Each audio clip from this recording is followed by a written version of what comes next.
Picture this: a kingdom at the height of its power, its banners fluttering proudly over stone towers that have stood for centuries. Markets bustle with traders from distant lands. Armies march with unshakable confidence, and the ruler's word is law. It feels eternal, unbreakable, and yet beneath the surface, a single misstep, a careless alliance, a reckless war, a crumbling economy can send it all tumbling down like a house of cards. History is littered with once great medieval kingdoms that seemed invincible until they weren't. What if I told you their downfalls weren't just bad luck, but a series of avoidable blunders? Mistakes so glaring, so preventable, that they echo as warnings even today. Think about the last time you made a decision that backfired, maybe a small oversight that snowballed into something bigger. Now magnify that 1,000-fold. Imagine entire nations collapsing because their leaders ignored glaring risks, trusted the wrong allies, or clung to outdated ways of thinking. These weren't just random failures. They were strategic disasters, carefully documented by history. And here's the chilling part: many of these mistakes are still being repeated in boardrooms, governments, and even our personal lives. The medieval world may feel distant, but the lessons it offers are startlingly modern. That's exactly what we're uncovering today: the 26 critical missteps that shattered some of history's most formidable kingdoms. We'll walk through crumbling castles and faded scrolls to piece together how arrogance, greed, and short-sightedness toppled empires. You'll see how a single bad treaty could ignite decades of war, how overtaxing peasants sparked revolts that brought kings to their knees, and how ignoring technological advancements left entire armies defenseless. These stories aren't just tales of the past, they're masterclasses in what not to do. Whether you're leading a nation, a business, or simply navigating life's challenges. So settle in, because by the end of this journey, you'll never look at power, strategy, or history the same way again. The first fatal mistake that brought mighty kingdoms to their knees. Overreach. Not just any overreach, the kind where rulers became drunk on victory, pushing their armies farther than their supply lines could stretch, their treasuries could fund, or their people could endure. Take the Byzantine Empire at its peak, a powerhouse controlling trade routes from Italy to the Levant. But with each new campaign into Sicily, Bulgaria, or Armenia, their legendary Varangian guards were spread thinner, their gold reserves melted away, and their borders became paper-thin. The irony: many of these wars weren't even defensive. Emperors like Basil II won stunning victories, only for their successors to chase glory in costly battles that yielded little but exhaustion. Then there were the Crusader states, tiny European outposts clinging to the Mediterranean coast. At first, they thrived, carving out kingdoms in hostile territory. But instead of fortifying their holdings, their knights kept launching ambitious raids deep into Muslim lands. The result: disaster at battles like Hattin, where an overconfident army marched into the desert without enough water, only to be surrounded and annihilated. Their greatest strength, ferocious heavy cavalry, meant nothing when they were too exhausted to lift their swords. Here's the brutal lesson: conquest without consolidation is just slow-motion collapse. Every new territory needs garrisons, roads, and loyal governors. Without them, rebellion festers, and while the king's eyes are fixed on some distant battlefield, rebels burn his crops, or worse, a rival empire notices his undefended heartland. That's exactly how the Seljuks chipped away at Byzantium, or how the Mamluks swallowed the Crusader cities one by one. The wisest rulers knew this. Look at Charlemagne. He expanded ferociously, but always paused to build fortresses, appoint local stewards, and let his armies recover. Sustainable power isn't about how much land you take, but how well you hold it. And this wasn't just a medieval problem. Think of modern corporations that expand too fast, or governments that wage endless wars. The human impulse to grab more territory, more wealth, more influence hasn't changed. What has changed? We have centuries of wrecked kingdoms to show us where that road leads. If overreach stretched kingdoms too thin, the second fatal mistake, neglecting internal stability, left them hollow from within. Nothing topples a throne faster than the anger of its own people. Take King John of England, a ruler so fixated on reclaiming lost French territories that he bled his kingdom dry with taxes to fund endless wars. But here's the twist: while he obsessed over battles abroad, resentment boiled at home. Barons who'd once fought for him now sharpened their swords against him. The result, the Magna Carta, a document forced upon him by his own nobles, stripping away royal power in exchange for their loyalty. It wasn't just a piece of parchment, it was proof that even kings can't rule without consent. This pattern repeated across medieval Europe. The Holy Roman Empire, for instance, was a patchwork of duchies and bishoprics held together by fragile alliances. Emperors like Frederick II spent decades campaigning in Italy, dazzled by dreams of imperial glory. But back in Germany, nobles grew restless. Without a strong hand to mediate disputes, local lords turned on each other, fracturing the empire from within. By the time Frederick returned, his authority was a shadow of what it had been. And then there's Byzantium again. Yes, they're the cautionary tale that keeps on giving. In the 11th century, emperors like Romanos IV poured resources into fighting the Seljuks while ignoring corruption at court. Tax collectors lined their pockets, peasants starved, and the army's pay fell months behind. So when Romanos marched to battle at Manzikert, his own troops deserted him mid-fight. The lesson: a kingdom's strength isn't just measured by its borders, but by the trust of those who live within them. Here's what these stories reveal: stability isn't glamorous. Building roads, fair courts, and granaries won't earn ballads like a bloody conquest. But when harvests fail or invaders come, it's the loyalty of well-fed, well-governed people that makes the difference. Look at medieval Hungary under Matthias Corvinus. He taxed heavily, yes, but he also rebuilt towns, patronized scholars, and ruthlessly punished corrupt officials. His subjects grumbled, but they didn't revolt. Why? Because they saw their gold buying something beyond the king's vanity, a functioning state. Modern leaders take note. Companies crumble when executives chase market share while employees burn out. Governments fall when they prioritize foreign wars over crumbling infrastructure.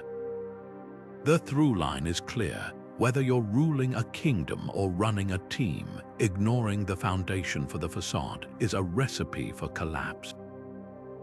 So ask yourself, where's your attention really focused? On the distant horizon or the ground beneath your feet? Nowhere was the danger of poor succession planning more brutally clear than in the collapse of the Carolingian Empire, a realm that once stretched across modern France, Germany, and Italy.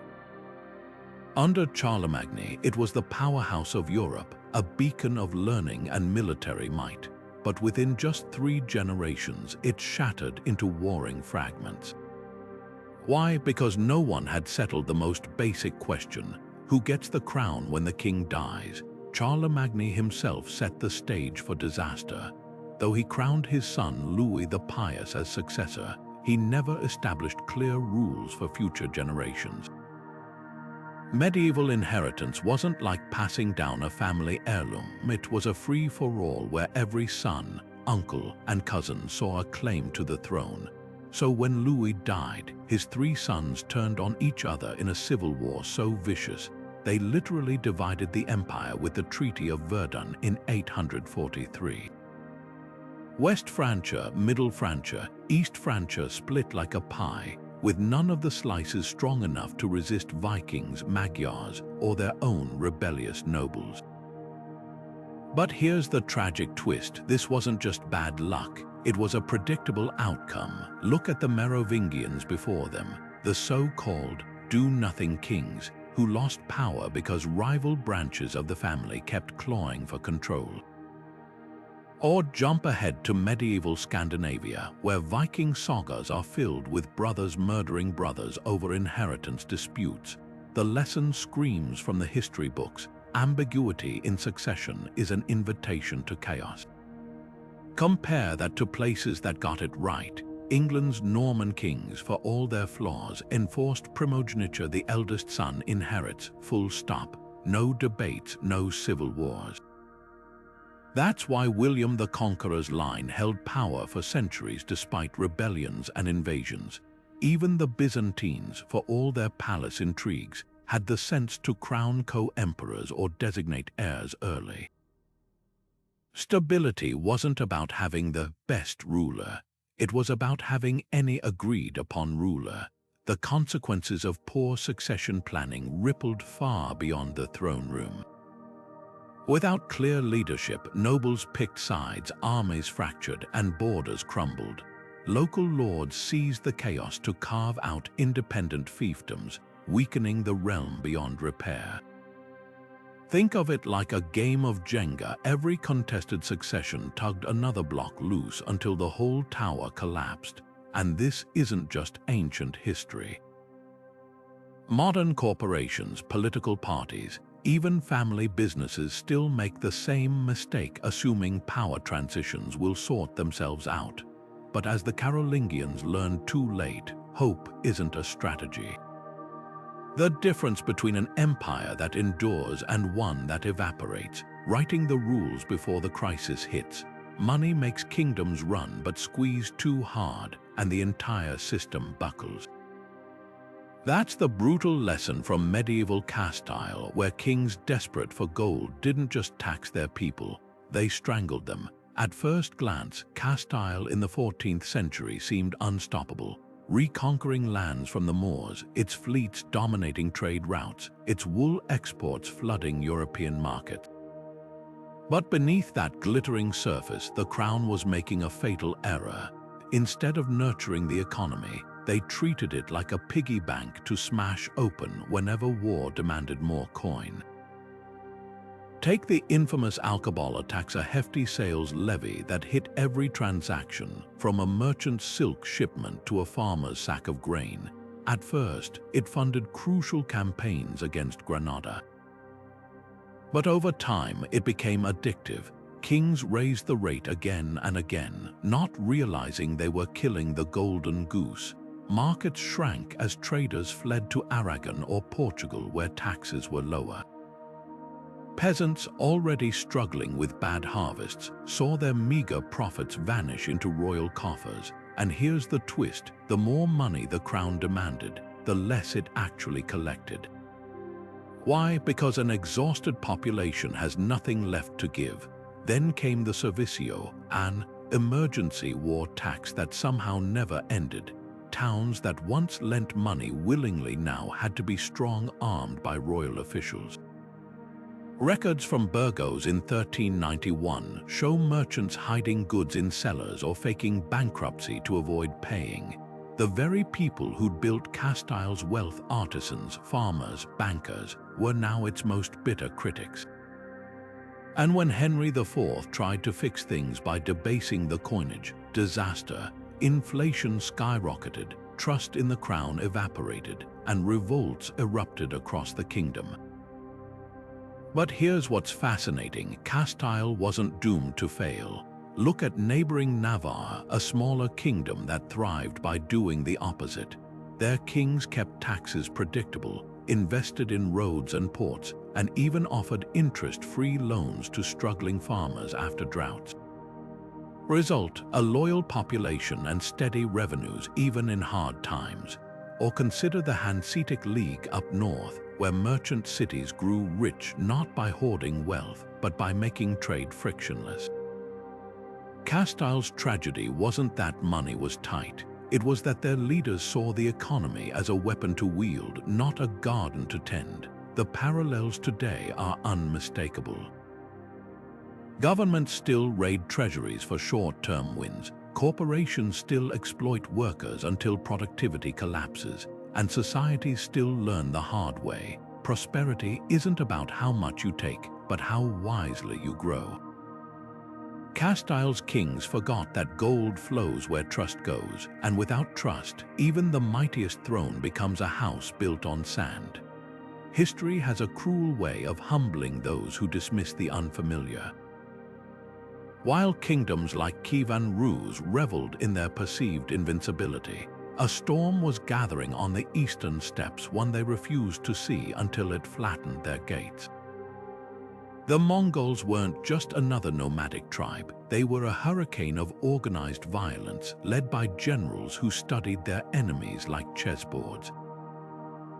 Yet when early whispers of their conquests reached Kiev, the response wasn't alarm, it was laughter. Consider the winter of 1237. Mongol envoys arrived in Ryazan demanding submission.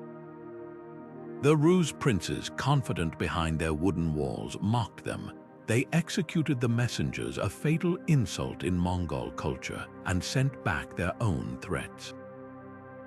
Big mistake. By spring, Ryazan was ashes. The Mongols didn't just defeat cities, they erased them. Vladimir, Chernigov, Kiev itself, all fell in a blur of siege engines and terror tactics.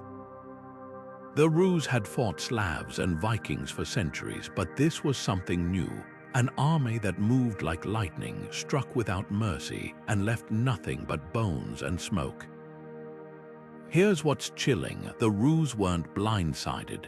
Merchants and refugees had brought tales of Bukhara's destruction years earlier. The Georgians had already been crushed, their king's skull turned into a drinking cup. Yet the princes dismissed these reports as exaggerations. Why? Because the Mongols didn't fit their idea of a real threat. They weren't a Christian kingdom or a European power. They were outsiders, barbarians from the edges of the map. That cultural arrogance cost them everything. The same pattern played out in Hungary. King Bela IV received detailed warnings from Ruthenian survivors, and even the Pope himself. But when the Mongols crossed the Carpathians in 1241, he was still unprepared. His army, though formidable, relied on tactics that hadn't changed in 200 years: heavy knights charging headlong. The Mongols simply feigned retreat, lured them into swamps, and picked them apart with arrows. Bela barely escaped, hiding in a fortress as his kingdom burned.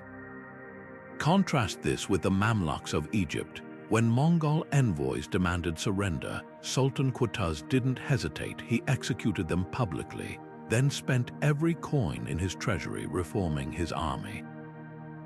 He studied Mongol tactics, adapted his cavalry, and chose his battlefield carefully. At Ain Jalut in 1260, the Mamluks did the unthinkable. They beat the Mongols outright. The difference: they took the threat seriously from day one. This misstep echoes far beyond the medieval world. How often do businesses ignore disruptive startups until it's too late? How many governments underestimate pandemics or cyber threats until systems collapse? The lesson isn't just about watching the horizon, it's about recognizing that the next great threat might not look like the last one. The Mongols didn't send engraved declarations of war. They sent a simple choice: adapt or burn. The kingdoms that survived were the ones who listened. There's a reason mercenaries are called soldiers of fortune. Their loyalty lasts only as long as the gold does. The Holy Roman Empire learned this the hard way, watching its battlefield dominance crumble not from enemy blades, but from the treachery of its own hired swords. At first glance, outsourcing war seemed brilliant. Why drain your own peasants when you could pay professionals to fight for you? But this shortcut became a noose. Take the infamous sack of Rome in 1527. Emperor Charles V's army, largely German and Spanish mercenaries, had been crushing Italian rebels until their pay arrived months late. Furious and starving, these troops didn't just mutiny, they turned on the very cities they were meant to protect. For 8 nights, Rome burned as mercenaries looted churches, ransacked palaces, and even tortured priests for hidden treasure. The Pope barely escaped through a secret tunnel, and here's the irony, these weren't enemy invaders. They were the Emperor's own forces, now holding him hostage to their demands. The problem wasn't isolated. Decades earlier, Frederick II's campaigns in Italy collapsed when his Saracen archers hired from Sicily deserted mid-battle after rivals offered higher wages. Without them, his knights became sitting ducks for Lombard crossbows. Even the legendary Swiss pikemen, medieval Europe's most feared mercenaries, earned a reputation for abandoning employers if battles turned grim. Their contract clause was brutally simple: no pay, no stay. Compare this to kingdoms that invested in standing armies. England's longbowmen weren't hired guns, they were yeomen legally required to train weekly. When Henry V marched to Agincourt, his archers fought like demons because they were defending their homeland's honor, not a paycheck. The Ottomans built their empire on janissaries, slave soldiers, yes, but indoctrinated from childhood to see the Sultan as divine. Their loyalty wasn't transactional, it was fanatical. The lesson: mercenaries amplify every weakness of a kingdom. Late wages, they mutiny; tough battle, they negotiate; losing war, they defect. The Holy Roman Empire's chronic instability, its duchies squabbling, its treasuries empty, made it the perfect victim for this trap. Without a centralized army bound by oath or national pride, it kept repeating the same mistake, treating soldiers like contractors, not comrades. Modern parallels are everywhere. Corporations that rely on temp workers wonder why morale plummets. Governments that privatize war to cost-effective mercenary firms face blowback when those firms prioritize profits over missions. The through line is clear. Whether you're defending a castle or building a brand, loyalty built on shared purpose outlasts loyalty bought by coin. The Holy Roman Empire's mercenaries didn't just lose battles, they exposed the empire's hollow core. A kingdom that won't fight for itself can't expect others to fight for it. Nothing unites a kingdom faster than a common enemy, and nothing destroys it faster than turning neighbors into enemies over faith. The Albigensian Crusade should have been a footnote in medieval history, a regional squabble in southern France. Instead, it became a masterclass in how religious persecution doesn't just harm the persecuted, it cripples the persecutor. The Cathars weren't your typical medieval heretics. In the lush valleys of Languedoc, they'd built a parallel society, one where women preached, wealth was shared, and the Catholic Church's corruption was openly mocked. To Pope Innocent III, this was intolerable, but to the local nobility, the Cathars were their friends, families, even patrons. So when northern French knights stormed south in 1209 with papal blessings, they weren't just attacking heretics, they were invading a culture. The Siege of Béziers revealed the Crusade's fatal flaw. As Catholic forces breached the city walls, a commander famously asked how to distinguish Cathars from faithful Catholics. The chilling reply: kill them all, God will know his own. Thousands died indiscriminately. News of the massacre didn't terrorize the South into submission. It welded together previously squabbling towns in shared outrage. Even loyal Catholics now saw the Northerners as butchers, not liberators. Here's where strategy collapsed into hypocrisy. The Church claimed this was about saving souls, yet offered Cathars a grim choice: recant or burn. Meanwhile, northern barons used heresy as cover to seize southern lands. By the time Simon de Montfort, the Crusade's brutal champion, was killed in 1218, his head smashed by a stone from a besieged city's walls, the damage was done. Languedoc's thriving cities lay in ruins, its vineyards trampled, its scholars scattered, but the real loss, the trust between North and South, never fully healed. Compare this to medieval Spain's convivencia, where Muslims, Jews, and Christians coexisted for centuries under rulers like Alfonso X, who actively funded translations of Arabic texts into Latin. Toledo became Europe's intellectual capital, not in spite of religious diversity, but because of it. Or look at the Ottomans, who let Orthodox Christians keep their churches as long as they paid taxes. Their empire thrived for 600 years by making intolerance the exception, not the rule. The tragedy of the Albigensian Crusade wasn't just the lives lost, it was the strategic blindness. France spent decades bleeding men and treasure to unify a region that had been peacefully integrated through trade and marriage before the crackdown. The very persecution meant to strengthen the crown instead bred generations of resentment, fueling separatist fires that still flicker in modern Corsica and Occitania. This misstep echoes wherever leaders mistake purity for strength. Whether it's colonial powers dividing subjects by ethnicity or modern corporations silencing dissent in the name of culture fit, the pattern repeats. Crushing diversity doesn't eliminate differences, it just drives them underground where they fester into revolt. The Cathars may have vanished, but their lesson endures. A kingdom that can't tolerate its own people won't survive its enemies. The clang of swords and the thunder of cavalry charges had won battles for centuries until gunpowder turned warfare upside down. While some rulers embraced the chaotic potential of cannons and arquebuses, others clung to tradition like a security blanket.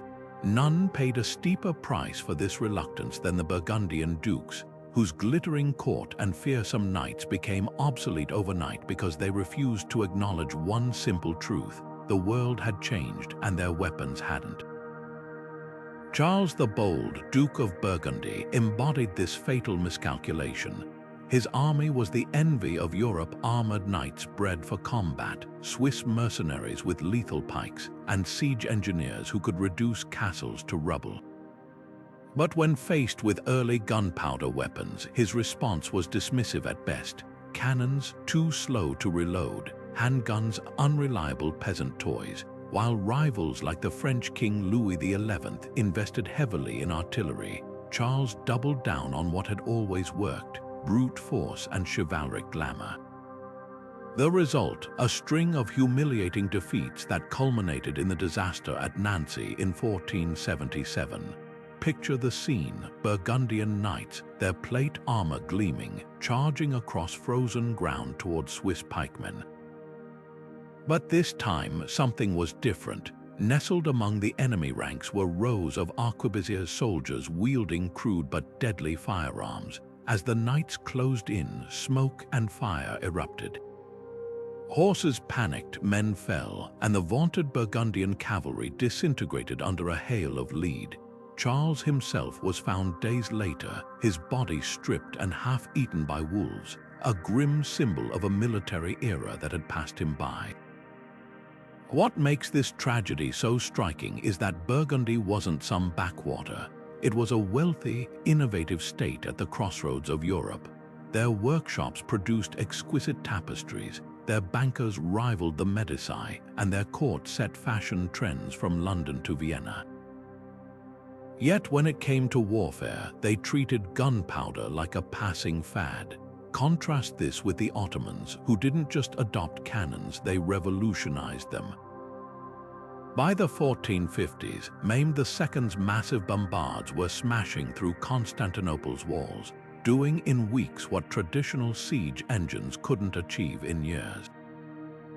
The lesson here isn't just about weapons, it's about the mindset behind them. Innovation terrifies those in power because it renders their hard-won expertise irrelevant. A knight who spent decades mastering swordsmanship suddenly matters less than a farmer with 3 weeks of firearms training. That's why the English longbow faced similar resistance initially. nobles scoffed at the idea that commoners could decide battles. But history favors the adaptable. Look at how Portugal's Henry the Navigator funded ship designs that opened sea routes to India, or how the Habsburgs co-opted printing presses to spread propaganda. These weren't just technological leaps, they were survival strategies. Burgundy's failure wasn't lacking resources, it was lacking imagination. They saw gunpowder as a disruption to be ignored rather than a tool to be mastered. Modern parallels scream for attention. How many businesses have crumbled for dismissing the internet, streaming, or artificial intelligence as fads? How many governments have stumbled into crises because they prepared for last century's wars? The Burgundians' fate reminds us that progress doesn't wait for permission. The future belongs not to those with the mightiest swords, but to those who recognize when the rules of the game have changed and dare to play by them first. The Anjavan Empire once stretched from the Scottish borders to the Pyrenees, a vast realm forged by marriage, war, and cunning. But its collapse didn't begin on the battlefield. It started in the broken promises and betrayed handshakes that turned loyal nobles into vengeful rebels. King John's reign became a masterclass in how not to treat allies, especially when those allies held the keys to your most prized territories. Take Normandy, the ancestral heart of Anjavan power. For generations, its barons had balanced loyalty between the English crown and the French king, a delicate dance of fealty and self-interest, but John's erratic behavior shattered that balance. He seized lands from nobles on mere suspicion, reneged on treaties without warning, and even kidnapped the daughters of trusted vassals to force compliance. The final straw, his refusal to support the very lords who defended Normandy against French incursions, leaving them exposed to King Philip Augustus's armies. The fallout was swift and devastating. By 1204, Normandy's disillusioned barons began defecting en masse to Philip, not out of love for France, but out of sheer survival. Why die for a king who'd abandoned them? Château-Gaillard, Richard the Lionheart's impregnable fortress, fell not because its walls were weak, but because its garrison had lost faith in the man who ruled them. Here's the brutal irony: John wasn't powerless. He had the resources to keep Normandy. If only he'd understood that power isn't just about gold and soldiers, but about the people willing to wield them for you. Contrast this with his predecessor Elena of Aquitaine, who maintained her vast duchy by respecting local customs and rewarding loyalty with tangible benefits. Or look at Philip Augustus himself, who shrewdly promised Norman nobles lower taxes and greater autonomy, not because he was generous, but because he knew allegiance is transactional. The lesson echoes far beyond medieval feuds. Modern leaders still forget that alliances aren't decorations, they're living relationships. A business partner slighted today becomes a competitor's asset tomorrow. A demoralized employee leaks secrets instead of defending them. The Angevins learned too late that trust is the ultimate strategic reserve, and once spent, it's nearly impossible to replenish. What makes John's failure so haunting is its avoidability. Normandy wasn't lost in a single disastrous battle, but in 1,000 small betrayals that left him isolated when it mattered most. The French didn't conquer Normandy, they simply walked into the vacuum left by a king who thought fear could replace fidelity. And in that vacuum, an empire crumbled. Richard II of England inherited a crown weighed down by war debts and baronial grudges, yet within years, he turned those challenges into a full-blown catastrophe by trying to rule like a god among men. The Plantagenet kings before him had understood one crucial truth: England wasn't an absolute monarchy. Power was a negotiation, a constant dance between royal ambition and noble privilege. But Richard, convinced of his divine right, skipped the dance entirely and paid the price with his throne. Take his infamous blank charter scheme of 1397. Facing resistance from Parliament over taxes, Richard simply bypassed them. He strong-armed hundreds of landowners into signing blank documents, effectively handing him permission to demand whatever sums he pleased, no questions asked.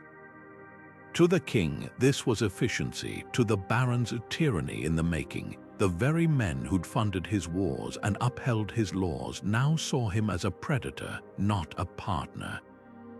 Then came the reckless confiscations. When the Duke of Gloucester and Earl of Arundel dared oppose him, Richard didn't just exile or fine them.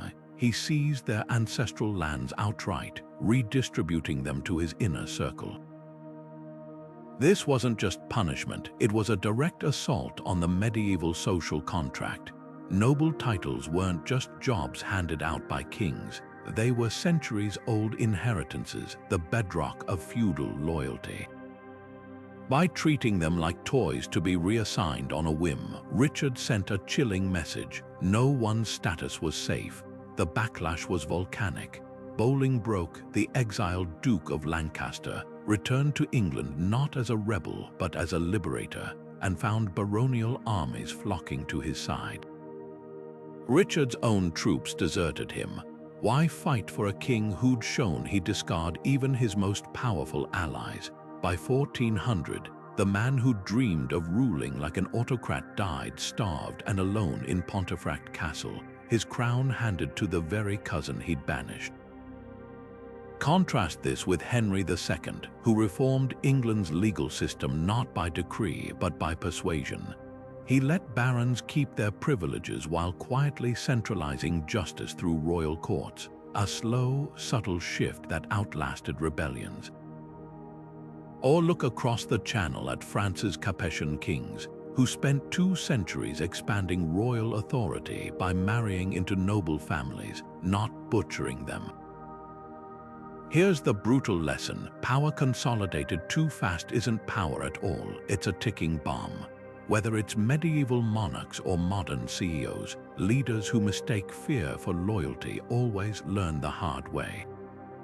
You can't dismantle the ladder you climbed without ensuring there's no one left to push you off. Richard's fatal error wasn't wanting control. It was forgetting that even kings need allies more than they need subjects. Rain fell in sheets across Europe in the spring of 1315, not for days but for months. Rivers burst their banks, fields became swamps, and seeds rotted in the ground before they could sprout. What began as a wet season spiraled into a catastrophe that would starve millions and expose a harsh truth: even the mightiest kingdoms are at the mercy of the skies.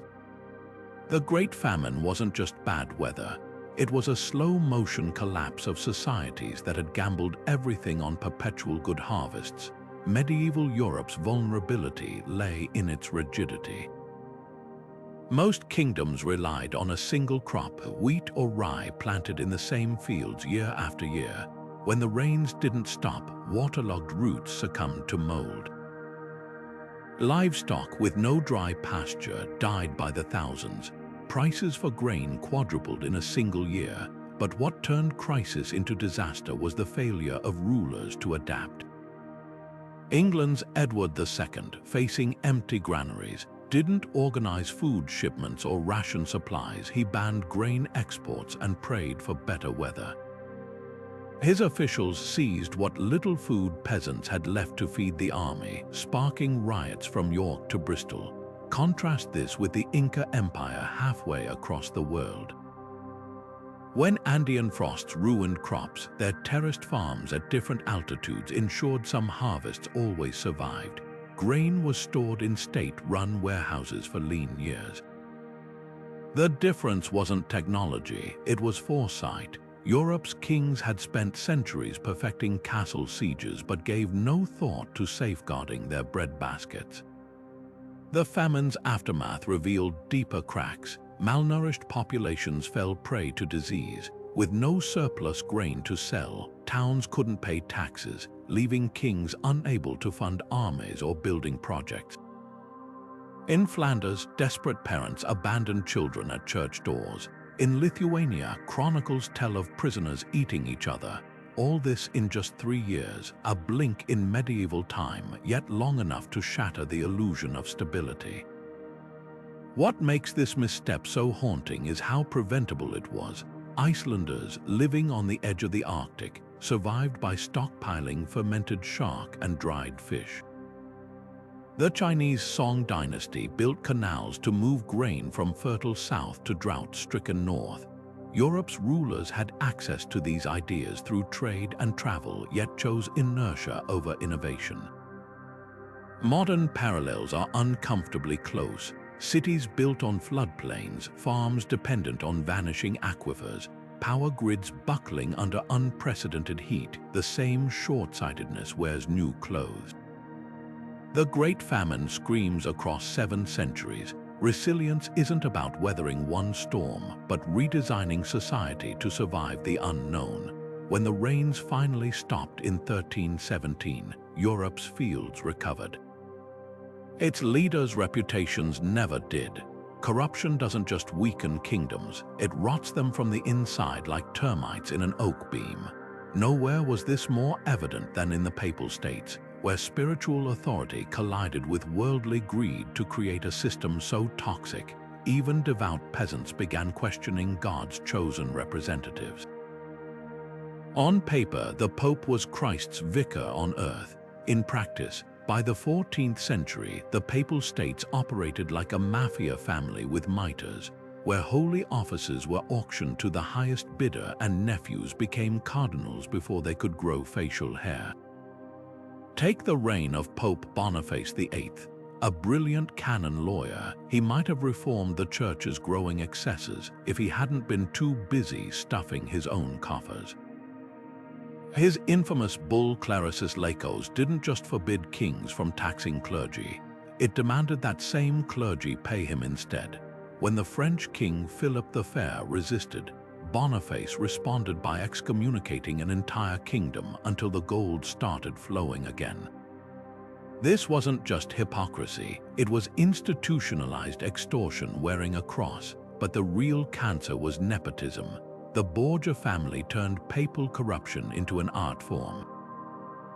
When Rodrigo Borgia became Pope Alexander VI in 1492, his first act wasn't spiritual renewal, it was appointing his teenage son Cesare as a cardinal, then unleashing him to carve out a personal duchy with the Church's armies. Meanwhile, Alexander's daughter Lucrezia became a political pawn in a series of sham marriages to secure alliances. The message to the faithful was clear. The Vatican wasn't a house of worship anymore, it was a dynasty's piggy bank. What made this so devastating wasn't just the moral rot, but the practical consequences. Local governors in the Papal States, seeing their superiors grow fat on bribes, began emulating them. Tax collectors demanded extra fees, judges sold verdicts like market goods, and soldiers turned into highwaymen when their pay was stolen by corrupt officials. By the time peasant revolts erupted in Romagna, the Church had no moral high ground left to condemn them. Compare this to medieval Venice, where corruption could get you exiled or executed. Their doge wasn't just a ruler, he was watched by councils, his finances audited, his family barred from certain offices. Or look at the Cistercian monks who reformed monastic corruption by living in austere poverty and earning trust through honest labor. The difference: systems that punished greed thrived, those that rewarded it crumbled. The Papal States' tragedy wasn't just lost souls, it was lost opportunities. While popes squabbled over bribes, they ignored rising Protestant fury, Ottoman advances, and the cries of starving peasants. When Martin Luther finally nailed his 95 Theses to Wittenberg's door, it wasn't just theology he protested, it was a system so rotten, even kings gasped at its audacity. Corruption, the Borgias proved, isn't just about stolen gold, it's about the moment people stop believing their leaders deserve to lead. A kingdom's wealth doesn't just flow through its treasuries, it moves along its roads, docks, and bridges. The Kingdom of Leon learned this too late, watching its once bustling trade routes decay into muddy ruts that strangled commerce like vines around a tree. While rivals like Aragon invested in stone-paved highways and fortified bridges, Leon's rulers treated infrastructure as an afterthought, a luxury rather than the lifeblood of their realm. Consider the pilgrimage road to Santiago de Compostela, a medieval superhighway funneling thousands of travelers and their gold through Leon each year. At its peak, inns and markets thrived along this route, their taxes filling royal coffers. But as maintenance lapsed, swollen rivers washed out bridges, bandits infested unrepaired stretches, and merchants began detouring through Navarre instead. By the 13th century, Leon's treasury was hemorrhaging silver not to invaders, but to neighboring kingdoms with smoother roads and safer passes. The consequences rippled far beyond lost tolls. Without reliable transport, Leon's wool, once prized across Europe, arrived moldy at ports after weeks of jolting in ox carts through axle-breaking potholes.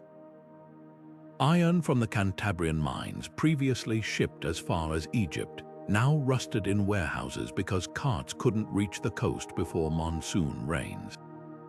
Even military campaigns suffered when Alfonso IX needed to move troops against Castile. His army took twice as long to assemble because collapsed bridges forced detours. What makes this neglect so baffling is that Leon wasn't poor. Its silver mines produced staggering wealth, and its churches gleamed with gold leaf. But while Alfonso X of Castile was building shipyards and dredging harbors, Leon's kings treated infrastructure like a peasant's concern beneath royal notice. The difference: Castile's merchants paid 3 times the taxes because their goods moved faster. Infrastructure failures expose a universal truth. Prosperity depends not just on what you have, but on how efficiently it can move. The Hanseatic League dominated Baltic trade not because their goods were superior, but because their harbors never iced over and their cargo ships ran like clockwork. The Romans built an empire that lasted a millennium on the back of roads so sturdy, some still exist today. Modern parallels are everywhere. Cities with clogged ports lose industries to rivals with deeper harbors. Nations with spotty internet see startups flee to tech hubs. Leon's ghost markets and rotting wool bales scream across centuries. Neglect your foundations and watch your wealth walk away on someone else's better roads. While kings obsessed over castle walls and cavalry charges, an invisible revolution was transforming Europe, one that unfolded not on battlefields but on waves. The Hanseatic League, a loose alliance of merchant cities from Lubeck to Riga, built an empire without a single crown or royal army, their secret ships. Lots of them, while landlocked kingdoms like Bohemia and Burgundy squabbled over strips of territory, Hanseatic cogs crisscrossed the Baltic and North Seas, weaving a web of trade so vast it made their ports the beating heart of Northern Europe's economy. Take the humble herring. In the 14th century, these silvery fish weren't just food, they were currency. The League's control over Scania's herring fisheries gave them a monopoly on the medieval equivalent of oil. By establishing trading posts from London to Novgorod, they ensured that whether you were an English wool merchant or a Russian fur trader, doing business meant paying Hanseatic tolls, docking at Hanseatic wharves, and playing by Hanseatic rules. Their power wasn't enforced by knights, but by ledgers and harbor masters. Meanwhile, landlocked powers barely glanced seaward. Hungary's mighty cavalry was useless when grain shipments from Poland stalled because Hanseatic embargoes blocked river trade. Even France, despite its long coastline, treated its navy as an afterthought until English longbowmen were landing unchecked on Normandy's beaches. The lesson was clear. Ignoring naval power didn't just mean missing out on wealth, it meant surrendering control of your kingdom's lifelines. The contrast couldn't have been starker. while the Hanseatic League's ships ferried Baltic timber to Flanders and Spanish iron to Scandinavia, creating a seamless supply chain. Land-based kingdoms struggled with crumbling roads and bandit-infested trails. A Hanseatic merchant could move goods from Reval to Bruges in weeks. A Bavarian duke's wool might rot in a wagon before it reached Venice. The League's real innovation wasn't just ships, it was systems. They standardized cargo sizes, pioneered maritime insurance, and maintained lighthouses decades before kings considered such things a state responsibility. But here's what made their dominance terrifying: they didn't need to conquer. When King Valdemar of Denmark dared challenge their privileges in 1368, the League didn't send an army, they blockaded his ports. Within a year, Denmark's economy gasped for air, and Valdemar signed away his right to tax their merchants. Compare that to the 100 Years' War, where England and France bled themselves dry over patches of land that changed hands every decade. The Hanseatic approach was colder, cleaner, and far more effective. Control the routes and the riches follow. Naval neglect wasn't just a missed opportunity, it was strategic suicide. Castile learned this the hard way when its lack of warships let Barbary pirates raid its coasts with impunity. Scotland, despite its rugged coasts, remained a minor player because its kings invested in castles instead of shipyards. Meanwhile, the Venetians and Genoese, like the Hanseatic League but in the Mediterranean, turned harbors into fortresses and galleys into floating banks, proving that in the medieval world, the real throne was the captain's chair. The takeaway: kingdoms that treated oceans as barriers rather than highways doomed themselves to second-tier status. While the Hanseatic League's legacy lives on in modern trade hubs like Hamburg and Rotterdam, the landlocked powers that dismissed naval power faded into footnotes. In an age where connectivity means survival, the lesson still holds: if you're not at the table, you're on the menu, and the table floats.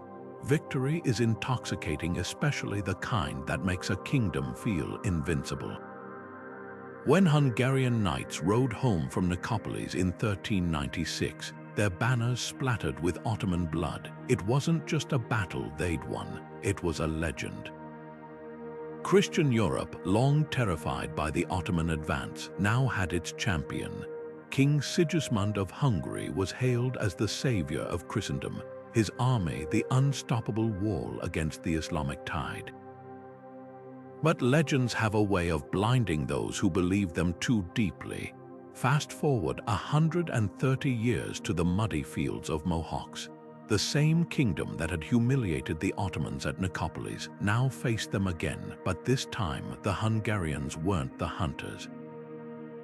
They were the prey. The army that marched to meet Sultan Suleiman's forces in 1526 was a shadow of its former self, poorly supplied, riddled with rivalries, and led by a 20-year-old king, Louis II, who'd grown up on tales of past glory rather than the gritty realities of modern war.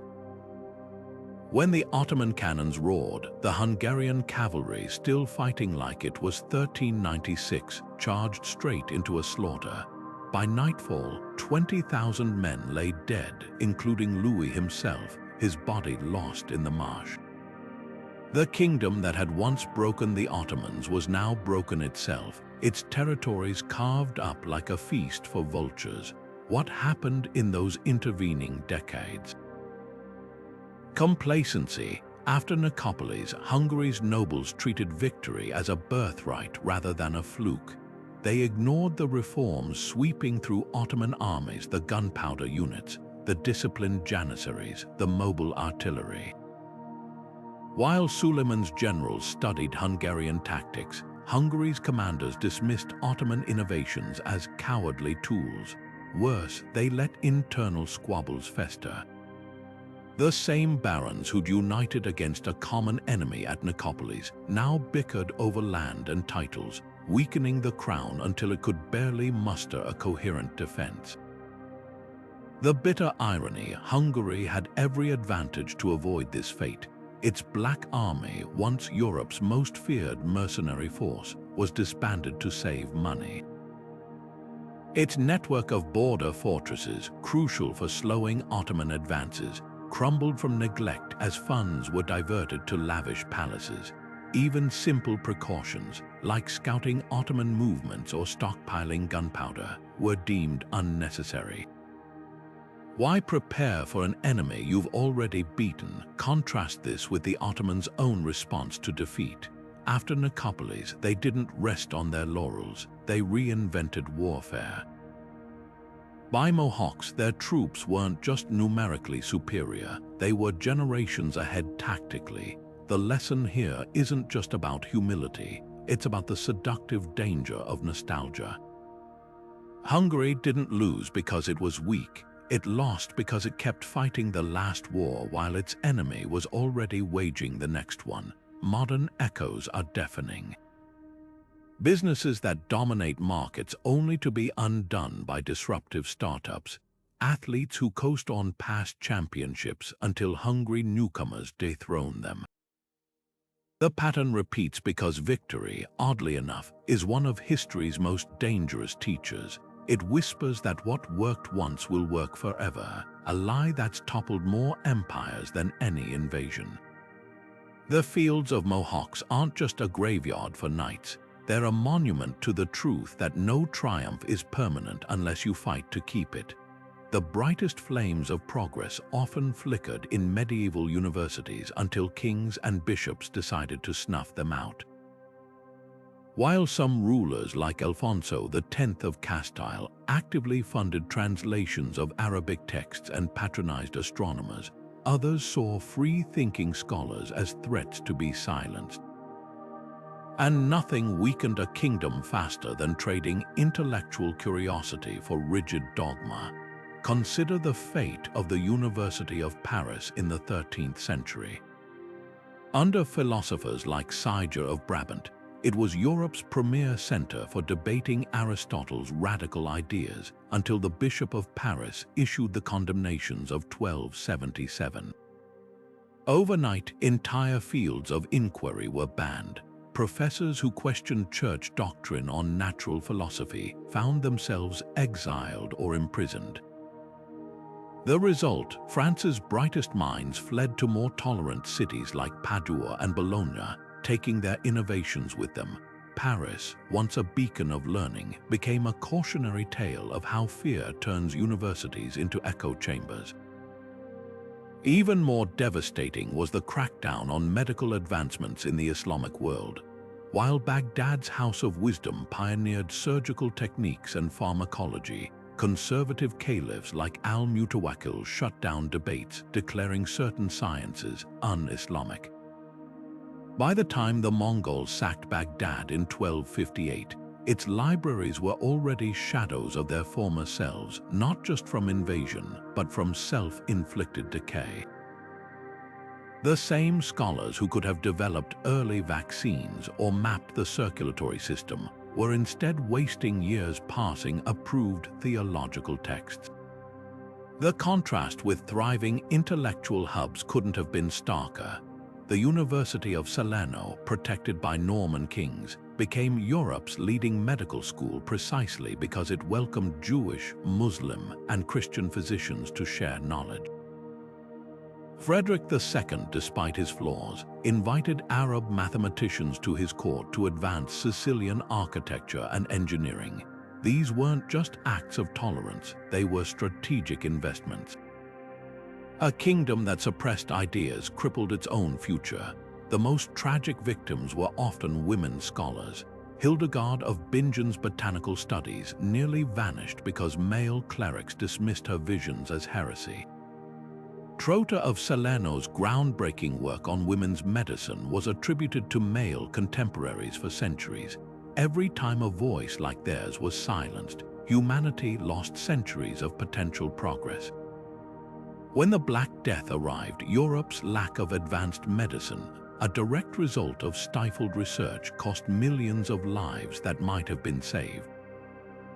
This misstep wasn't just about lost knowledge, it was about lost power. The Ottomans didn't conquer Constantinople because they had more soldiers. They did it because they'd embraced gunpowder and siege engineering, while Byzantium clung to outdated military manuals. The printing press didn't spread in Spain until decades after Germany, all because the Inquisition feared what ideas books might carry. Kingdoms that policed thought eventually found themselves outmaneuvered by those that prized it. The lesson echoes far beyond parchment and ink. Modern governments that censor the internet watch their tech sectors wither. Companies that punish dissent miss disruptive opportunities. The through line is clear. Whether you're ruling a medieval kingdom or launching a startup, the difference between dominance and obsolescence often hinges on a single question: do you fear new ideas or do you fuel them? Charisma can forge empires, but it can't preserve them. When Charlemagne died in 814, the Frankish world didn't just lose a king, it lost the gravitational pull that had held its sprawling territories together. For decades, his personal magnetism had papered over cracks in the system. Nobles obeyed because they admired him, tribes submitted because they feared him, and scholars flocked to his court because he dazzled them. But what happens when the spotlight fades and the institutions behind the throne are too weak to cast their own light? The answer wrote itself in blood and chaos across Europe. Charlemagne's son, Louis the Pious, inherited an empire held together by little more than his father's reputation. Without strong administrative systems, regional governors began acting like independent warlords. The missi dominici royal envoys who'd once enforced justice found their authority ignored. Even the church, which had prospered under Charlemagne's patronage, started playing kingmaker, backing rival factions. The empire didn't collapse because Louis was weak. It collapsed because it had been built around one man's aura rather than enduring structures. This pattern repeated across medieval Europe with eerie consistency. King Matthias Corvinus of Hungary assembled a dazzling Renaissance court in Buda, stocking libraries and hiring Italian artists, but the moment he died in 1490, his kingdom fractured. Why? Because he'd centralized every decision in his own hands, leaving no trained bureaucracy or clear succession plan. Contrast this with England's Henry II, whose legal reforms outlasted him by centuries. By creating royal courts and standardized laws, he ensured that even weak successors like King John couldn't fully undo his legacy. The danger of charismatic rule lies in its illusion of stability. People mistake admiration for institutions. Take the Crusader kingdom of Jerusalem. Its early kings like Baldwin I were battlefield legends, personally leading charges against Saracen armies. But when leprosy claimed Baldwin IV, the kingdom spiraled into civil war because no one had built systems to mediate noble disputes without a warrior king's iron fist. The same knights who'd united under Baldwin's banner now turned on each other, paving the way for Saladin's victory at Hattin. Modern parallels abound. Companies that hinge on visionary founders often flounder when those leaders step down. Movements that rely on a single voice struggle to outlast their figureheads. The lesson isn't to avoid charisma. It's to recognize that true endurance comes from embedding values in systems, not just speeches. Venice's doges ruled for life, yet the Republic thrived for 1,000 years because power resided in councils and laws, not personalities. The brightest flames burn out fastest. Kingdoms that mistake a leader's glow for lasting light inevitably find themselves groping in the dark. Nothing tests a kingdom's foundations like a catastrophe no one saw coming. When the Black Death swept across Europe in 1347, it didn't just kill millions, it peeled back the veneer of power to reveal which rulers had built systems to weather storms and which had gambled on perpetual calm. The difference between survival and collapse came down to one brutal lesson: crisis doesn't negotiate. Take England under Edward III. As plague ravaged his ports, his response was denial. He dismissed early warnings from Italian merchants, believing divine favor would shield his realm. By the time he acted, London streets were stacked with corpses, and the royal treasury, reliant on taxing a dying population, faced ruin. His desperate ordinance of laborers in 1349, freezing wages to control inflation, only sparked peasant revolts. The crown's inability to adapt turned a biological disaster into a political earthquake. Now contrast Venice. The moment rumors of plague reached the lagoon, the city's great council sprang into action. They established quarantine islands, mandated 30-day isolation for incoming ships, and deployed doctors funded by public coffers, not out of altruism, but cold calculation. Trade was Venice's lifeblood, and dead merchants paid no taxes. Their system wasn't perfect. 40% of Venetians still perished, but their republic survived intact while others shattered. The divide wasn't just about resources, it was about imagination. Poland's King Casimir III, facing the same plague, didn't wait for corpses to pile up. He ordered mass graves dug in advance, stockpiled grain, and granted Jews protections against scapegoating, not because he was kinder, but because he knew blaming minorities wouldn't refill empty granaries. Meanwhile, France's Philip VI let mobs burn Jewish communities, only to find his tax base evaporating alongside the ash. Here's what these responses reveal. Disasters don't create weaknesses, they expose them. The Kingdom of Navarre, tiny and poor, weathered the plague better than mighty Castile because its rulers had maintained surplus storehouses after previous famines. Florence's banking houses collapsed not from the plague itself, but from their own rigid loan structures. When debtors died en masse, their ledgers became worthless parchment. The Black Death's greatest cruelty was its selectivity. It didn't just kill individuals, it murdered complacency. Kingdoms that had invested in public health, diversified economies, or flexible legal systems emerged scarred but functional. Those that relied on tradition, divine right, or sheer luck found their thrones empty and their fields overgrown. Modern parallels scream from the history books. Pandemics, financial crashes, climate disasters, they all follow the same rule. The price of unpreparedness is paid in lives and legitimacy. Venice's quarantines and Poland's stockpiles teach us that survival isn't about stopping the storm, but learning to sail through it. The next crisis isn't a question of if, but when, and the wise build arks before the rain begins. The fields of northern France should have been peaceful in the spring of 1358. Harvests were decent. The 100 Years' War had lulled, and peasants were back to tilling soil instead of burying dead. But beneath the surface, resentment had been simmering like a pot left too long on the fire.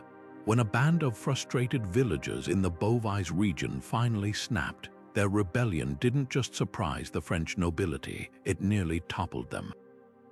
The Jackery Uprising wasn't some minor riot. It was a firestorm of pent-up rage that exposed a truth kings preferred to ignore. No castle walls are high enough to keep out the fury of a betrayed people. What sparked the explosion? A perfect storm of noble arrogance and peasant desperation.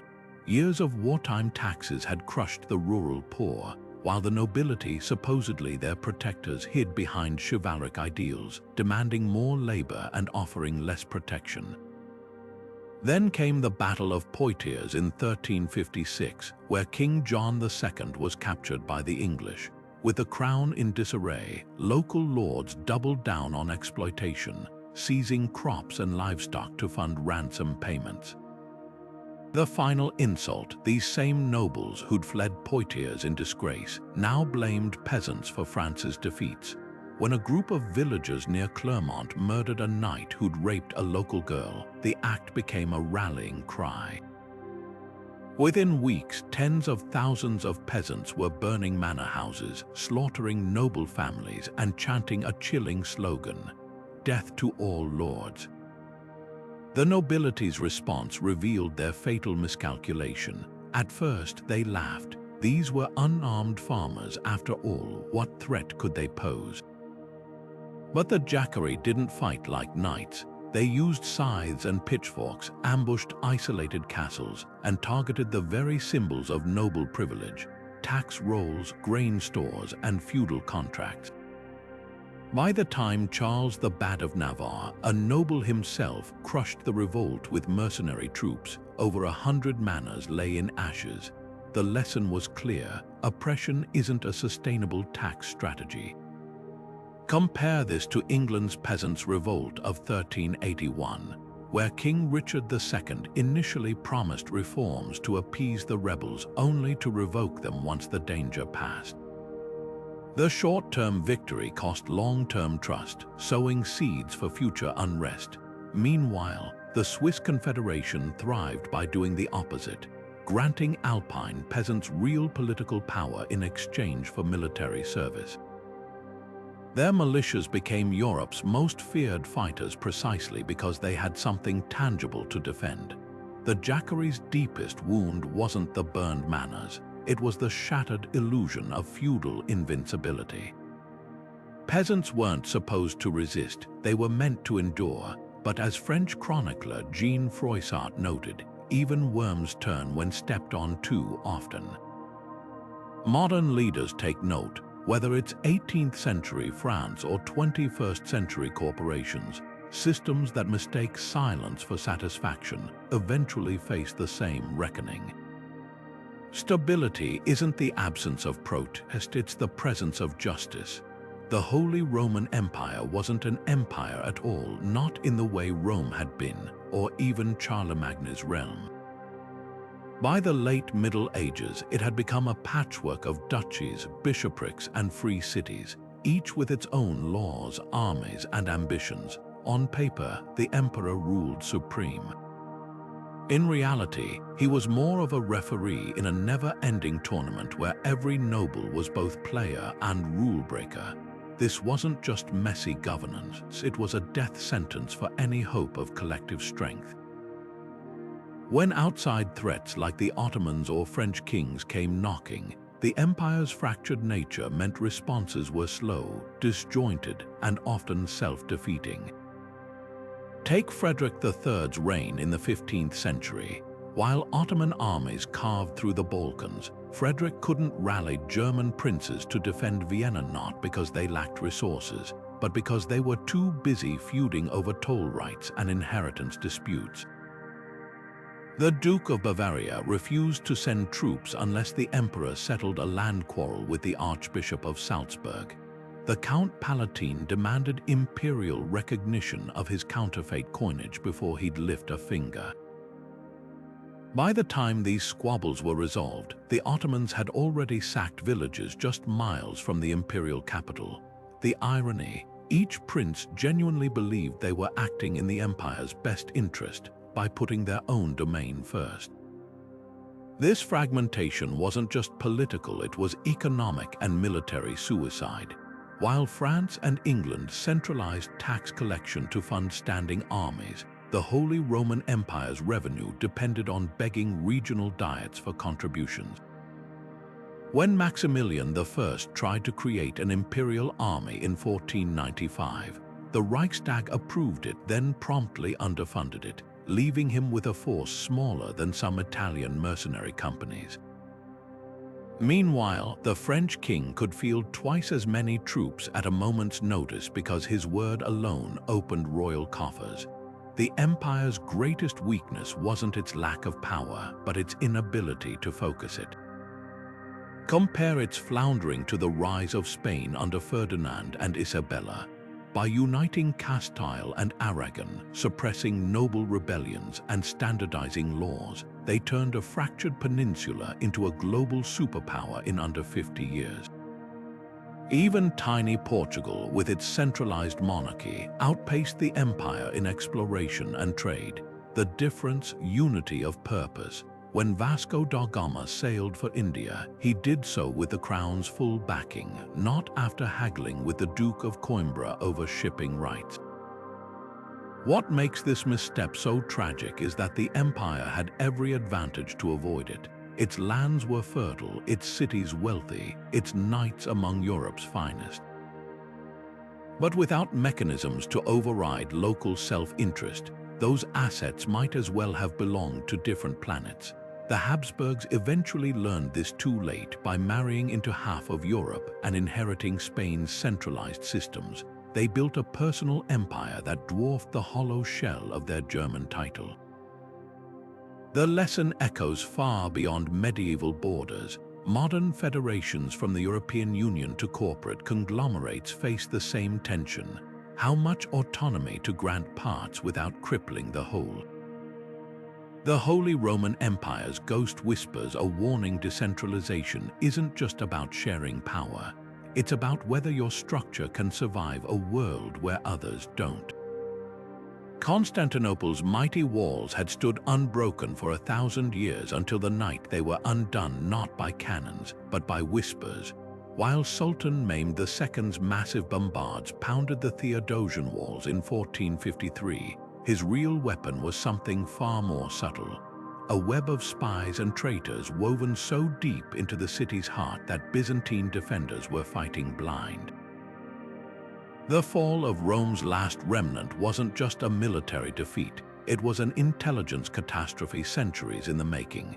For years before the siege, Ottoman agents had infiltrated Constantinople's markets, monasteries, and even its imperial palace. Greek merchants bribed by Turkish gold reported fleet movements. Disgruntled Genoese colonists passed sketches of weak points in the seawalls. Most devastating of all, Byzantine officials, including the Megas Douloukas Notaras, were secretly negotiating surrender terms while soldiers still manned the ramparts. When the final assault came, Mehmed knew exactly which sections of the wall were undermanned, which gates had rusted hinges, and which Venetian mercenaries would abandon their posts at a critical moment. Meanwhile, Emperor Constantine XI had virtually no intelligence network beyond his city walls. His few scouts couldn't penetrate the Ottoman camps, leaving him guessing at enemy numbers and plans. When Mehmed dragged 70 ships overland to bypass the Golden Horn's chain barrier, it came as a complete shock despite thousands of laborers working on the feet for weeks. Byzantine commanders were still debating whether it was physically possible when Ottoman ships appeared behind their defenses. The contrast with history's successful defenders was stark. During the Arab siege of Constantinople in 717, Emperor Leo the Isaurian had used a sophisticated spy network to learn the enemy's weaknesses, then unleashed Greek fire at the perfect moment. Venice's Council of 10 maintained shadowy operatives across the Mediterranean, ensuring no fleet movement went unreported. Even the Mongols, often seen as brute conquerors, relied heavily on scouts and merchants to map vulnerabilities before attacking. Constantinople's fall revealed a timeless truth: walls alone can't defend a kingdom. The Ottomans didn't just break through stone, they exploited human nature. A guardsman's grudge over unpaid wages, a nobleman's jealousy of rivals, a priest's apocalyptic fears.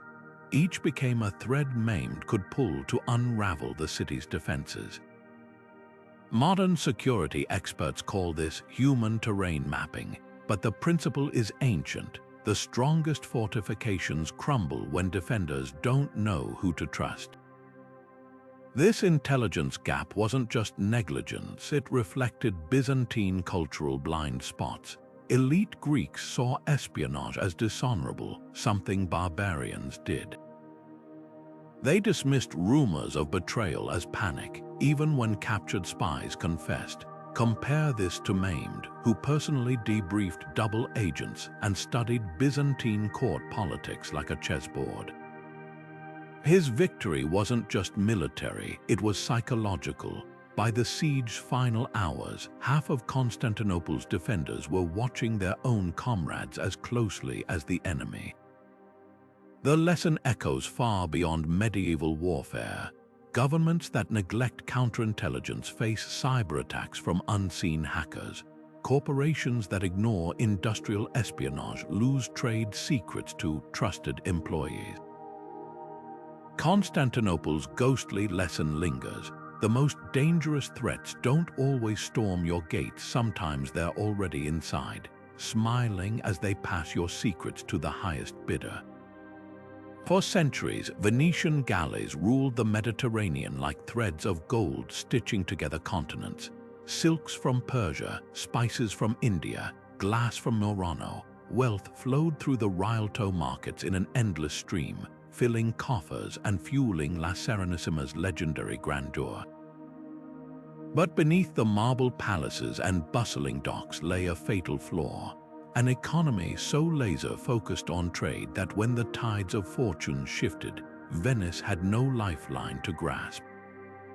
The crisis came not from war, but from geography. In 1498, Vasco da Gama's ships rounded the Cape of Good Hope, blazing a sea route to India that bypassed Venetian middlemen entirely. Overnight, the markup that made spices so lucrative, the very foundation of Venice's wealth, evaporated. Portuguese carracks could now sail directly to source, undercutting Venetian prices by half. Then came the Ottomans, choking remaining overland routes through Syria and Egypt. By 1517, Venice's spice trade had collapsed by 70%. Desperate measures followed: state subsidies for merchants, punitive tariffs on competitors, but the truth was undeniable. A single industry economy, no matter how dominant, is always one innovation away from ruin. What made this decline so tragic was its predictability. Other maritime powers had hedged their bets. Genoa, Venice's eternal rival, diversified into banking and shipbuilding early.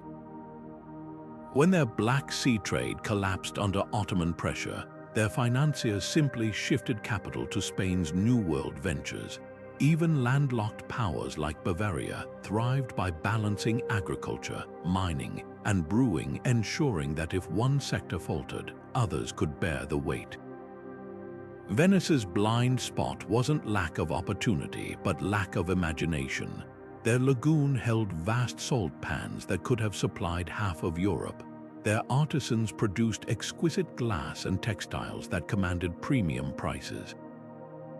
Yet instead of investing these profits into new industries, the ruling class doubled down on trade monopolies, treating them like divine right rather than temporary advantage.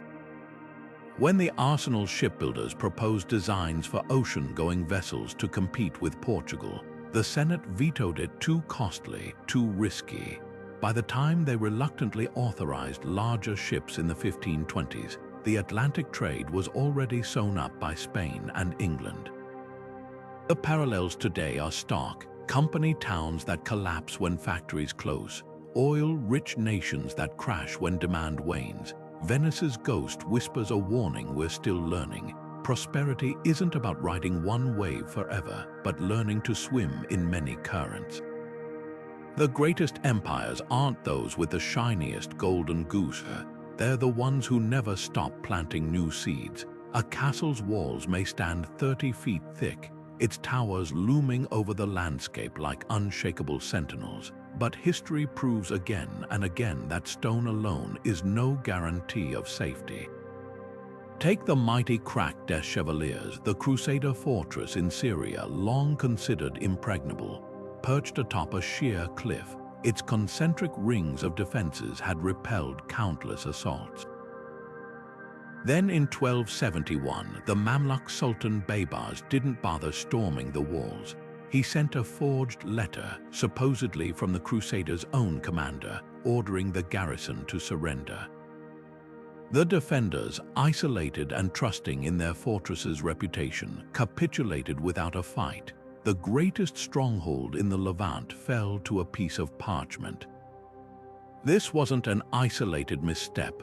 The same overconfidence doomed Constantinople's legendary Theodosian walls. For 800 years, they defied Avars, Arabs, and Bulgars. So when Mehmed II arrived with cannons in 1453, many Byzantines shrugged.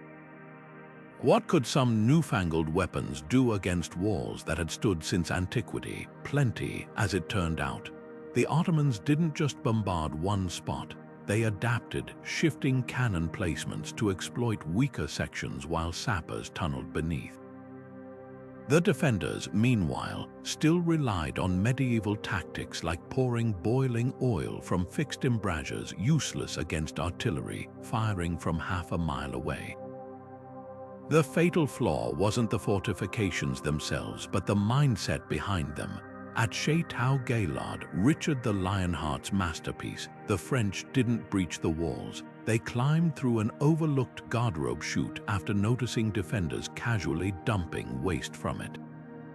At Antioch during the First Crusade, a disgruntled tower captain literally opened the gates for money. Time after time, the lesson repeats. Walls are only as strong as the vigilance of those who guard them. Compare this to the few fortresses that held out against impossible odds. The Maltese Knights withstood the Great Siege of 1565, not just because of their stout bastions, but because they constantly adapted, rebuilding barricades at night, countermining Ottoman tunnels, even using deaf slaves to man powder magazines so they wouldn't panic during bombardments. Or consider the defenders of Eger in Hungary, who repelled 100,000 Ottomans in 1552 by dousing the walls with water to prevent fires and taunting the enemy with drunken feasts to mask their dwindling supplies. The difference between survival and collapse often came down to psychology. Overconfident garrisons became passive, relying on their walls to do the work. Smart defenders treated their fortifications as living systems, constantly probing for weaknesses, updating tactics, and above all, never assuming safety was guaranteed. Modern parallels abound: corporations that rely on brand loyalty while ignoring disruptors, governments that pour money into border walls but neglect cyber defenses. The strongest barriers, whether stone or digital, crumble fastest when those behind them mistake height for invincibility. Fortresses didn't fail because they were weak. They failed because their defenders forgot that adaptation is the true mortar holding any defense together. Aragon's crown glittered with territories stretching from Catalonia's bustling ports to Sicily's sun-baked vineyards, a patchwork empire stitched together by marriage and conquest. But beneath the surface, this diversity became a weakness rather than a strength. Where other medieval powers forged shared identities through language, law, or legend, Aragon's rulers treated their realms as a collection of tax zones, never nurturing the cultural glue that might have held them together when crisis struck. Take the revolt of the Germanias in Valencia. When plague and economic strife ignited unrest among craftsmen and peasants in 1519, the local nobility fled rather than negotiate. Why? Because they were Castilian-speaking elites ruling over Catalan and Arabic-speaking subjects they barely understood.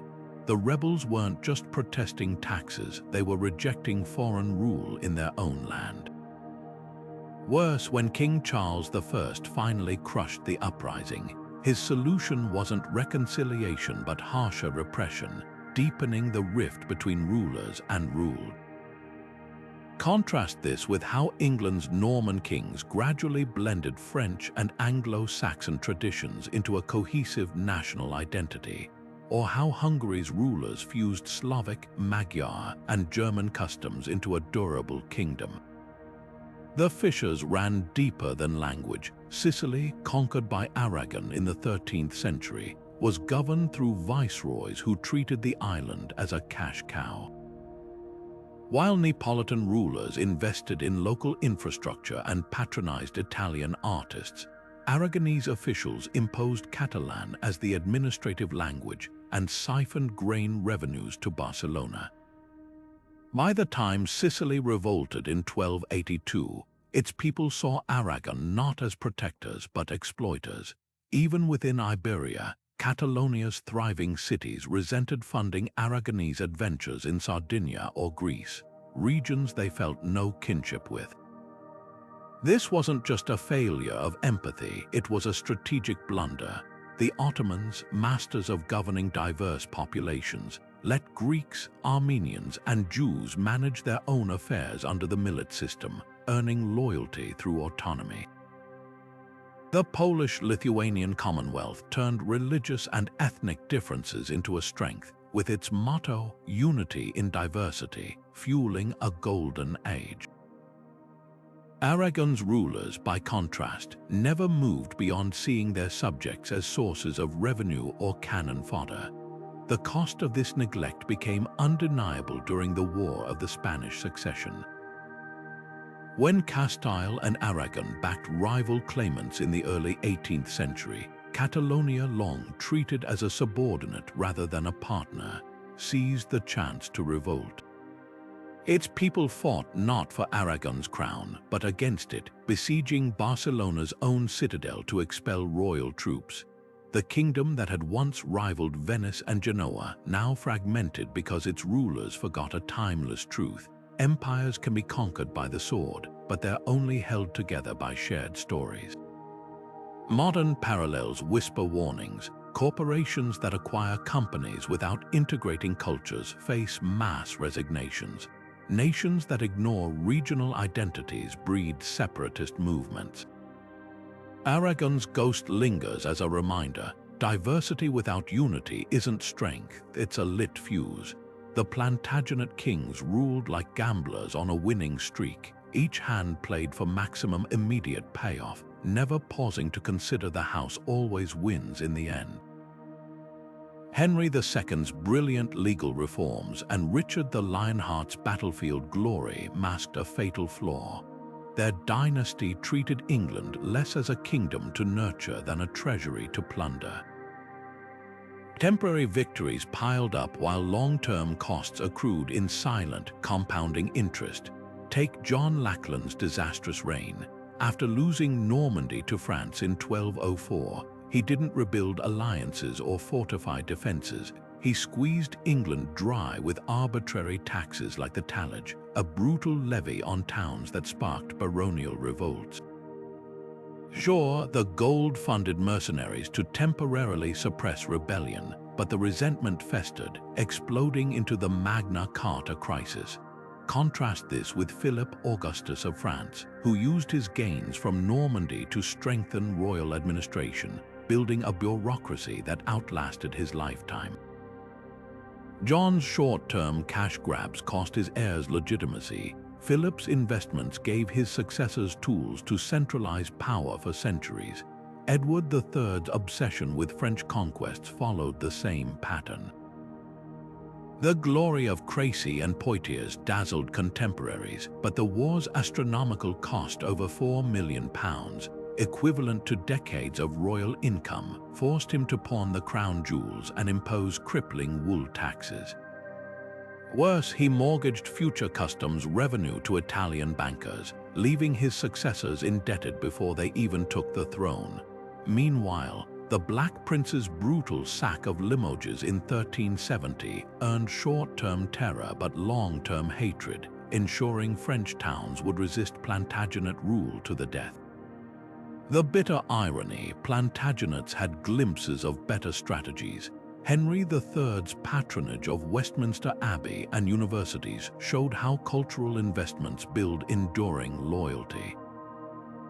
Even Edward I's model parliament, though self-serving, created a forum for grievances that might have stabilized the realm had later kings not ignored it whenever convenient.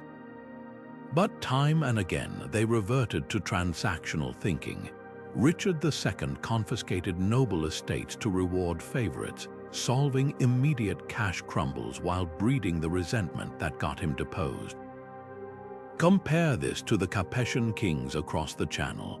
While Plantagenets lurched from crisis to crisis, Philip IV methodically expanded royal courts, standardized coinage, and cultivated a mystique of sacred kingship. His policies weren't flashy, but they turned France from a feudal patchwork into Europe's first true nation-state. The difference wasn't resources. England's wool trade and legal system were equally valuable, but perspective. Capetians planted orchards, Plantagenets grabbed fruit from others' trees. Modern echoes are deafening. CEOs sacrificing R&D for quarterly earnings. Politicians slashing infrastructure budgets to fund tax cuts. The pattern repeats because human brains are wired to prioritize near-term dopamine hits over distant rewards. The Plantagenet's ghost whispers a warning. The future belongs not to those who harvest fastest, but to those who sow wisely. Their castles still dot the English countryside, crumbling testaments to a dynasty that won every battle except the one against time. Blood soaked England's soil for 30 brutal years during the Wars of the Roses, but the real battles weren't just fought with swords. They were waged in tavern whispers, smuggled pamphlets, and carefully staged public spectacles. While Yorkist and Lancastrian armies clashed at Towton and Bosworth, a shadow war raged over something far more powerful than territory: the story itself. Whoever controlled how ordinary people understood the conflict held the keys to the kingdom, a lesson some kings learned too late. Take the bizarre spectacle of Henry VI's royal progress through London in 1470. The mentally unstable Lancastrian king, recently restored to the throne, was paraded through streets dressed in threadbare robes, clutching a crucifix while attendants accidentally let his crown slip into the mud. This wasn't just bad theater, it was political suicide orchestrated by his Yorkist handlers. Every ragged hem and dazed expression reinforced their narrative.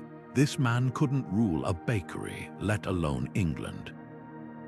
Meanwhile, Edward IV staged his own triumphant entries with gleaming armor and carefully timed miracles, like when he spontaneously healed a sick child after touching a holy relic.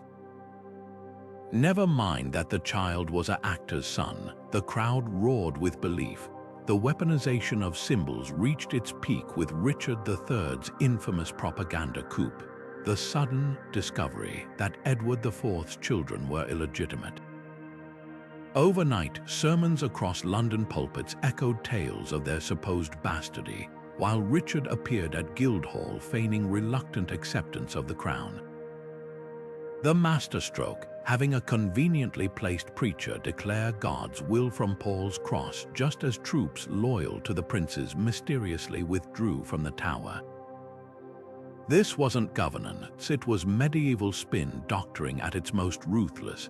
Yet for all their cunning, Yorkist storytellers made one fatal miscalculation. While they excelled at tearing down rivals, they neglected to build a sustaining myth for themselves. When Henry Tudor landed at Milford Haven in 1485, his camp didn't just bring French mercenaries, they brought poets. Ballads about the Welsh savior with dragon blood ancestry spread faster than the plague, while rumors painted Richard as a hunchback child killer. The clincher, Henry's vow to marry Elizabeth of York, literally wrapping himself in his enemy's symbolism to promise peace. At Bosworth Field, it wasn't just Stanley's betrayal that doomed Richard. It was the fact half his own army believed the Tudor myth more than their king's commands. The true genius of medieval propaganda lay in its subtlety. Margaret of Anjou didn't just defend her husband's rule. She commissioned tapestries showing her as the Virgin Mary protecting poor, saintly Henry. Warwick the Kingmaker didn't just depose kings, he staged fake miracles at his family's collegiate church to prove divine favor. Even defeat could be spun. After Edward IV crushed the Lancastrians at Tewkesbury, his chroniclers didn't record a battle. They wrote about God striking down rebels with conveniently timed thunderstorms. Modern politicians might think they invented image control, but the Wars of Roses prove perception management is ancient art. The difference between a usurper and a rightful king often came down to who told the better story and who made sure it stuck. From planted rumors about witchcraft to staged popular acclamations, these tactics didn't just shape history, they became the playbook every power grab since has followed. The sobering lesson: in the end, the crown doesn't always go to the strongest sword arm, it goes to whoever convinces the most people they deserve it. The fall of Constantinople wasn't just a medieval tragedy, it was a masterclass in how not to handle diplomacy. As Ottoman cannons battered the walls, Emperor Constantine XI sent desperate pleas to Europe's rulers, begging for reinforcements. But the same short-sighted rivalries that had fractured Christendom for centuries ensured no help came. Venice hesitated, fearing Genoa might gain influence. Hungary's king demanded territorial concessions. The Pope insisted Constantinople first submit to Roman Catholicism, alienating the city's Orthodox populace. Sound familiar? Fast forward to modern climate summits, where nations haggle over emissions quotas while wildfires rage, or security alliances where members bicker over budgets as threats gather. The mechanisms have changed, but the fatal pattern remains. Divided interests trump collective survival. Now consider economic policy through the lens of Castile's tax spiral. Just as 15th century monarchs squeezed merchants until trade routes withered, modern governments sometimes chase short-term revenue at the expense of long-term growth. Venezuela's oil nationalizations in the 2000s, modeled on medieval crown monopolies, drove away foreign expertise and cratered production. Argentina's cycling between protectionism and austerity mirrors the boom and bust cycles of Spanish silver imports. Even seemingly advanced economies aren't immune. When Greece imposed draconian levies during its debt crisis, it didn't solve the deficit. It strangled small businesses and fueled tax evasion, just like Philip II's failed Milones tax in 1590. Military overextension, another medieval pitfall, plays out today in real time. The Byzantine Empire's collapse after stretching from Italy to Armenia finds eerie echoes in America's 20-year Afghan campaign or Russia's quagmire in Ukraine. Like Charles the Bold insisting heavy cavalry could overpower gunpowder, modern generals occasionally prepare for last century's wars, investing in aircraft carriers while drone swarms rewrite naval doctrine, or clinging to tank battalions when urban guerrilla warfare dominates. The Burgundian Duke's corpse rotting at Nancy could testify, no amount of tradition beats adapting to new realities. Even succession crises persist in corporate boardrooms. The chaotic aftermath of Charlemagne's death mirrors the leadership vacuums that cripple companies when visionary founders depart without clear plans. Twitter's near collapse after Musk's takeover, or Apple's rocky interlude without Jobs, prove that institutions built around personalities rarely outlive them. Meanwhile, firms like Samsung, with rigorous succession training, mirror the Habsburgs' meticulous marriage alliances, ensuring stability across generations. But perhaps the most potent parallel is the collapse of trust. Just as tax collectors and mercenaries turned on kings who broke promises, modern populist revolts from Brexit to Brazil erupt when citizens feel elites have rigged the system. The Jackery Uprising's cry of "death to all lords" finds its digital age counterpart in anti-establishment hashtags. Governments that dismiss these warnings, as France's nobility did, risk learning the hard way that legitimacy is the ultimate currency. The through line is clear. Whether ruling with parchment scrolls or policy memos, leaders face the same fundamental tests. Will they prioritize vanity projects or resilient systems, hoard power or share it wisely, adapt to change or worship the status quo? Medieval history offers no perfect blueprints, but its ruins stand as mileposts on the road to failure, visible to any ruler willing to glance in the rearview mirror. The difference between those ruins and our future hinges on recognizing that while technology evolves, human nature and its capacity for both folly and foresight remains stubbornly constant. History never truly repeats itself, but it whispers warnings across the centuries with startling clarity. The crumbling stones of these fallen kingdoms tell us something far more profound than tales of battles lost or crowns forfeited. They reveal a universal truth: no amount of wealth, no height of walls, no brilliance of rulers can guarantee survival without the wisdom to adapt. What makes these stories so chilling isn't how ancient they are, it's how familiar they feel. Think about the last time a corporate giant like Blockbuster scoffed at streaming, or a government dismissed a pandemic until hospitals overflowed. The details change, but the pattern remains eerily consistent. Just as Byzantine emperors ignored the rising Ottoman threat until cannons battered their gates, modern leaders often double down on outdated strategies while the world shifts beneath their feet. The Burgundians clinging to knightly charges as gunpowder reshaped warfare aren't so different from industries resisting renewable energy as climate disasters mount. Yet here's the hopeful twist buried in these ruins: collapse isn't inevitable. For every kingdom that blindly repeated its mistakes, there were those that learned, sometimes just in time. Venice's quarantine islands during the Black Death became the blueprint for modern public health. The Swiss Confederation's inclusive governance turned peasant farmers into Europe's most formidable infantry. These weren't miracles, they were choices. That's why these 26 missteps matter. They're not just historical footnotes, they're a survival toolkit. When succession crises toppled empires, they taught us to codify transitions. When overtaxed peasants revolted, they proved sustainable systems beat short-term greed. Even the most catastrophic failures, like Constantinople's intelligence breakdowns or the Plantagenets' financial gambles, become masterclasses in what to watch for. So as you scroll through modern news feeds filled with polarized politics, climate warnings, and technological upheaval, listen for those whispers from the past. That tightness in your chest when leaders dismiss AI's impact, that's the same unease Florentine bankers felt ignoring double-entry bookkeeping, the frustration watching infrastructure crumble while vanity projects rise.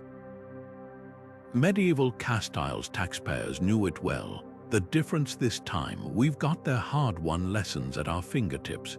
Whether you're running a company, shaping policy, or just navigating life's turbulence, these fallen kingdoms offer something rare: a map of pitfalls already endured so we don't have to.